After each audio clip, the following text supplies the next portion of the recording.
नमस्कार मु ज्योत्स्ना मोर family motivation channel को स्वागत करुछि। मु एही वीडियो माध्यम रे आपण मानक पय एमिति किछि शिक्षा नेकी आसीबी जहा आपण मानक जीवन को सुंदर एवं सफलता बनैबार सहायता करिवो। चलंतु आज आमे जानिबा प्रभु श्री कृष्ण काहेकि तांको मथारे मयूर चूल खुशी थांती। कोन रहिछि पौराणिक तथ्य आमे आज जानिबा। बापांकर आदेश पालन करिवा पई प्रभु रामचंद्र माता सीता आ लक्ष्मण 14 वर्ष पई वनवास को जेतेबेले जाइथिले, दिने प्रभु रामचंद्र माता सीता आ लक्ष्मण जंगलर सौंदर्य को देखिबा पई बुलुथांती। सही समय रे माता सीता को बहुत जोरे शोष लागिछि।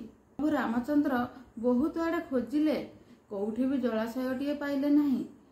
लक्ष्मण मध्य बहुत आड़े खोजिले, सी भी कौटी भी जलाशयटे पाइले नहीं।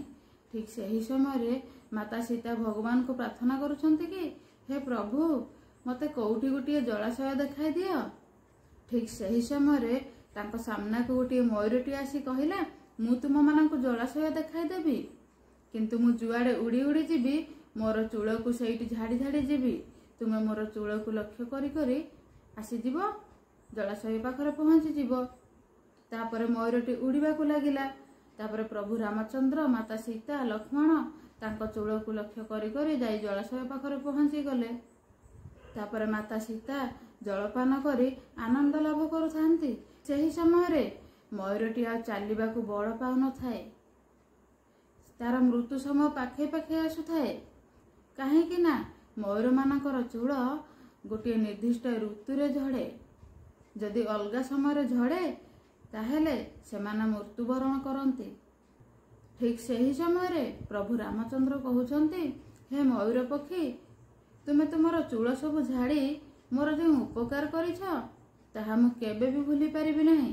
सेथिपई मु बहुत दुखित, किंतु मु तुमको कथा देउछि मु द्वापर जुगर जेतेबेले श्रीकृष्ण होई जन्म नेबी सेतेबेले तुमर मयूर चूल को सबु बेले मोर मथारे धारण करिबी। आ मोर भक्त माने मते श्रद्धारे मयूर चोलिया बोली डाकिबे। तापरे मयूरटीर मृत्यु हो जाइछि। तापरे पुणी थरे द्वापर जुगरे वासुदेव एवं देवकी गर्भरु श्रीकृष्ण जन्म नैछंती। जेतेबेले माता देवकी श्रीकृष्ण को सज कर दियंती तांको मथारे गोटे मयूर चूल खुशी दियंती। आउ तांकर भक्त माने तांको श्रद्धारे मयूर चोलिया बोली डाकंती। आज पई एतिकी रखुछि, पुणी देखा हेबो आउ एक नुवा वीडियो रे। जदि ये वीडियोटी आपण माननकु भलो लागुछि ताहले लाइक शेयर सब्सक्राइब निहाती भाବରେ करंतु। रखुछि, नमस्कार।